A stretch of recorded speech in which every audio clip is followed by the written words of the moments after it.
Saya sarankan kepada Anda semua, para lelaki Islam, ya, atau yang pengen nidurin pembantu, pokoknya kalau Anda lagi nidurin pembantu, begitu konangan sama istrimu, terus kamu bilang, Allah berkata, jangan mengharamkan apa yang dihalalkan oleh Allah. Allah berkata, jangan mengharamkan apa yang dihalalkan oleh Allah. Nanti istrimu nanti langsung senang itu. Oh ya, itu wahyu yang mulia.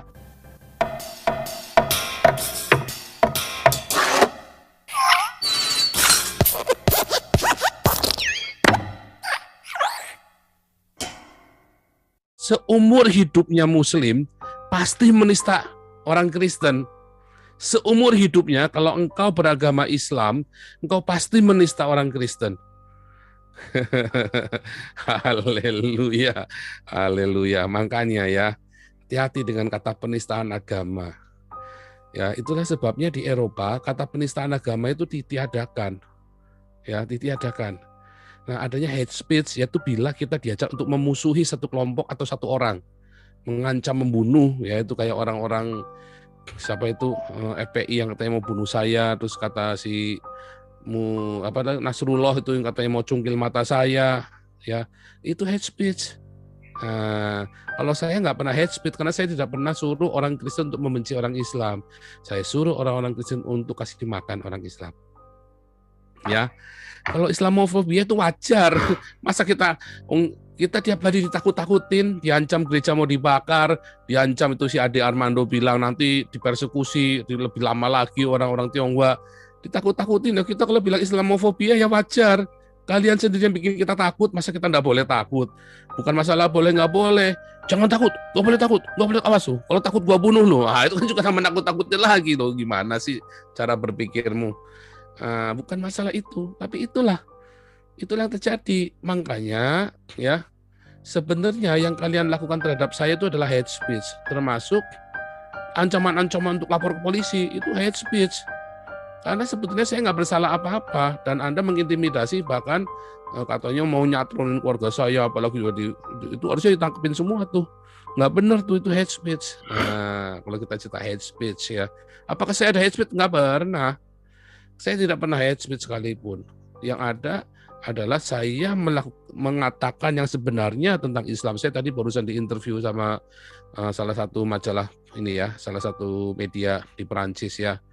Ya, kita tadi ngobrol-ngobrol, cukup orangnya baik banget ya, tapi saya lupa selfie bareng lagi tadi. Itu ngomong. Beliau itu ya dulu yang meliput kasusnya Ahok ya, yang pertama kali meliput kasusnya Ahok. Nah ini beliau ini juga yang pertama kali meliput kasus saya secara lengkap. Biasanya mereka kan cuma dapat berita-berita, kali ini beliau meliput secara lengkap. Mudah-mudahan dalam minggu ini sudah beredar, nanti kita inikan lagi ya. Dan nanti juga biasanya minggu-minggu berikutnya nyusul yang lain. Terus Roma, yang di Itali, yang di Jerman ya, meliput secara detail, artinya mengapa aku melakukannya, mengapa kamu melakukannya, itu kan yang paling penting, mengapa kamu melakukannya. Haleluya. Dan apa yang saya lakukan di sini bukan hate speech, apalagi menista agama. Yang saya lakukan adalah mengatakan yang sebenarnya dengan cara yang vulgar. Boleh nggak? Boleh saja. Di sini boleh, di Perancis apalagi. Mereka bersorak-sorai kalau ada orang seperti saya, pahlawan malah saya, ya kan? Bukan masalah Islam ya, bukan. Tapi kalau ada orang yang berani ngomong, sementara orang lain takut, maka dia pahlawan. Karena seluruh dunia sedang berjuang melawan ketakutan, melawan intimidasi, dan kalian orang-orang minoritas, ya, merasa diri minoritas. Saya sudah capek merasa minoritas, saya sudah capek merasa takut. Sudah saatnya Indonesia bangun. Sebab di Indonesia begitu sudah tidak ada kata minoritas dan mayoritas, nanti Indonesia benar-benar ada Pancasila di sana. Ya, sekarang tadi kita balik lagi ke judul ya.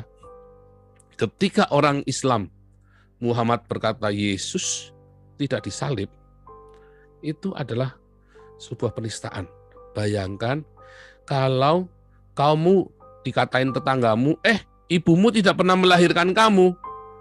Wah, lalu siapa yang melahirkan kamu? Ya nggak tahu kamu anak siapa. Kamu tidak pernah dilahirkan ibu kamu. Terus kamu tumbuh aja tuh di bawah pohon itu kayak jamur. Itu penghinaan toh?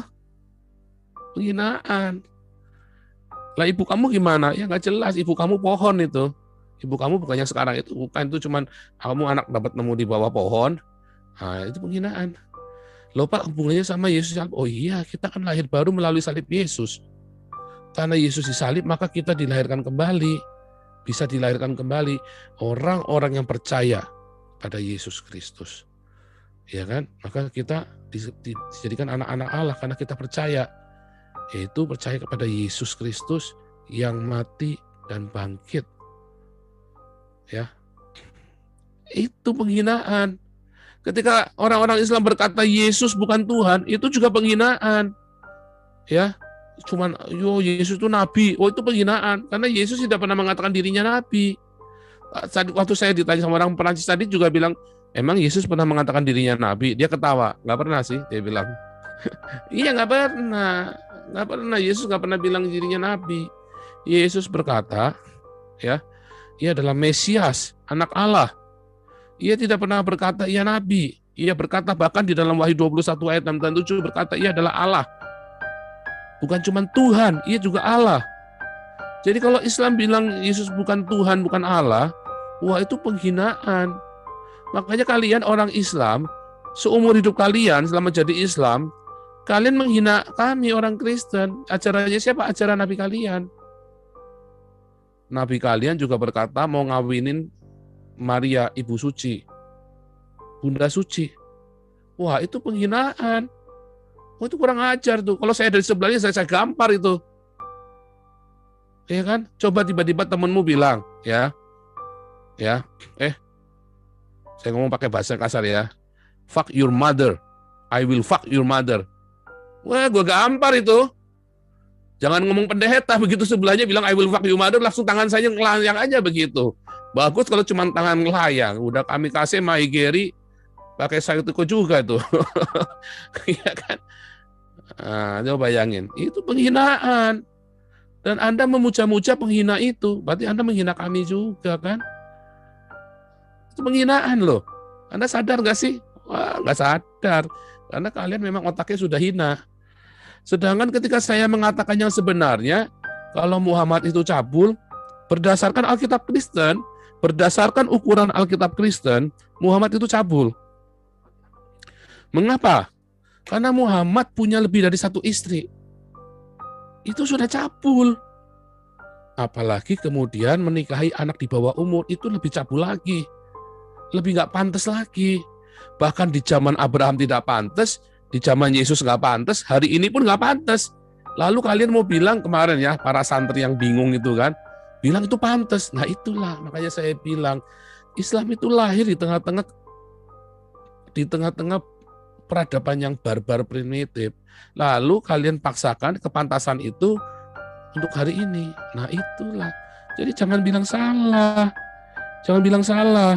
Ya. Salah Anda kalau Anda sampai bilang saya itu menista. Kalau saya bilang Muhammad cabul. Cabul itu bahasa lainnya apa coba? Mesum. Apalagi porno. Apalagi adultery. Apa dong? Bahasanya apa dong yang pas coba? Nggak ada lagi, cabul, bahasa yang paling halus ya Muhammad cabul, itu bahasa yang paling halus, nggak ada lagi. Mau apa coba? Mesum. Mesum kan kayak di ini prostitusi mesum, tempat mesum. Tapi kalau cabul itu kan orang lagi di rumah, orang baik-baik di rumah, bisa pikir cabul. Tiba-tiba syahwatnya tegang begitu kan. Nah itu cabul. Pengen lagi, terus dia datengin tetangganya. Bahkan dia tiduri pembantunya di kasur istrinya. Oh, itu cabul banget. Bayangin kalau Anda, ya, hai ibu-ibu, hai istri-istri, tiba-tiba suamimu niduri pembantumu di kasurmu. Rasanya kayak apa? Terus udah gitu, bukannya minta maaf, malah wahyu turun. Ya kan? Wangsit turun. Nah, suami-suami Islam, ya, kalau kamu lagi niduri istrimu, saran saya, bilang saja, oh ini wahyu dari Jibril turun. Nah, nanti istrimu nggak jadi marah. Janganlah mengharamkan apa yang dihalalkan oleh Allah. Ya kan? Enak kali kan?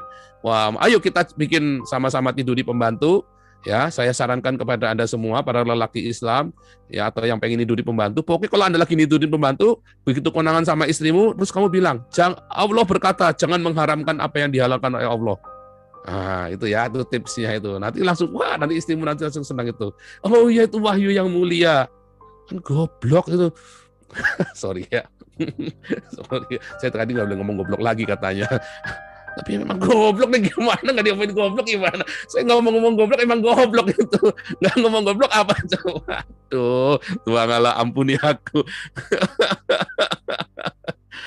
Lah emang goblok, bukannya gimana? Itu emang goblok. Saya bingung juga jawabnya apa coba.